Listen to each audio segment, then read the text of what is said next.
Patience Choga arranges her yard in Kanagoni area of Kilifi. She says she has lived here for over 2 decades but has never enjoyed peace of mind since 2001 when the provincial administration called a baraza and asked her and her neighbors to take a walk. Alipokuja kuweka mkutano akatuambia kwamba hii sehemu sio yetu, kwa hivyo mwenyewe anahitaji.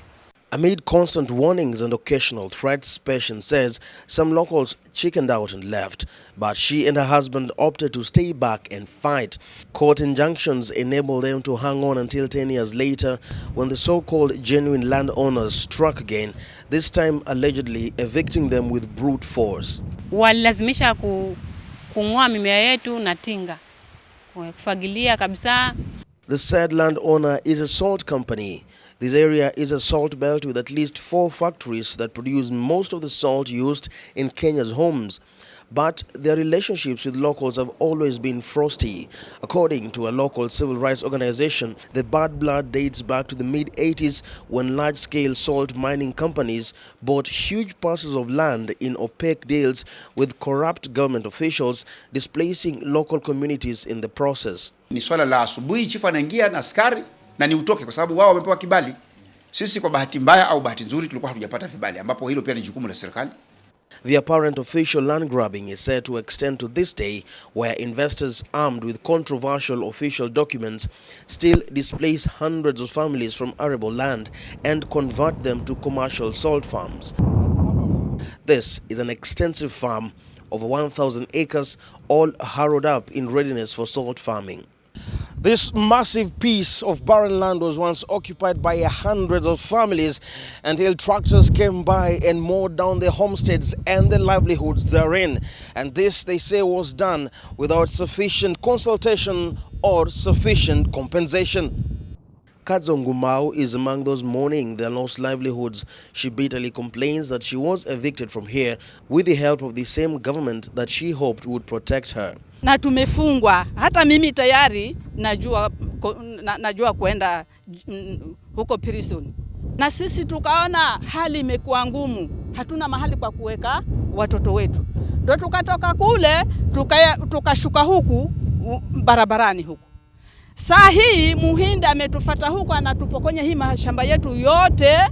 The biggest contention here is the displacement versus compensation debate. Some locals admit they received some money to move out, but Malindi Rights Forum maintains it was a scandalous ploy.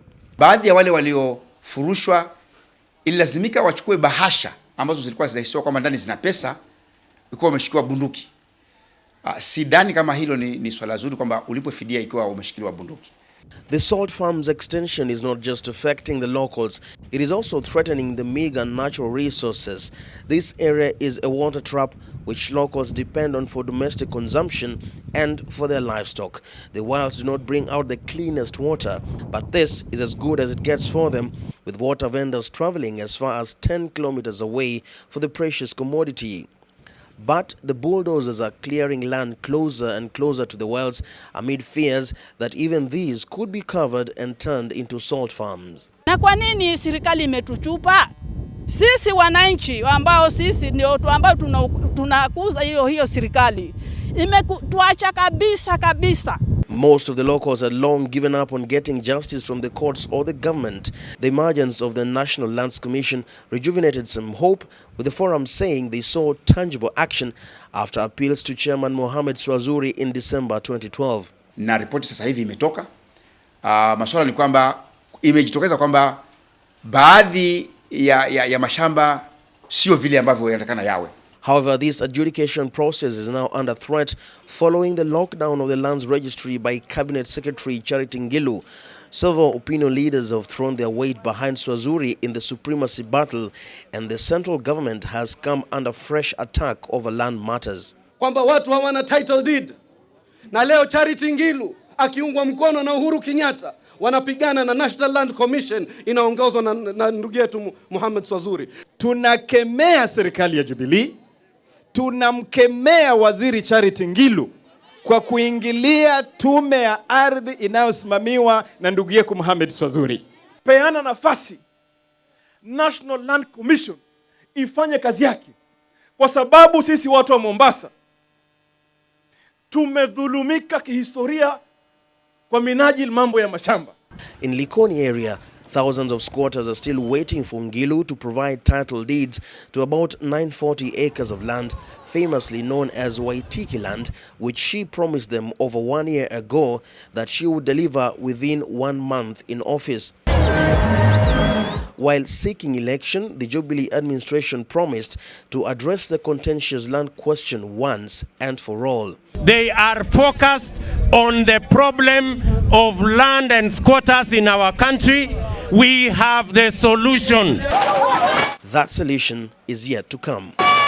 Ferdinand Omondi, KTN, Marereni, Kilifi.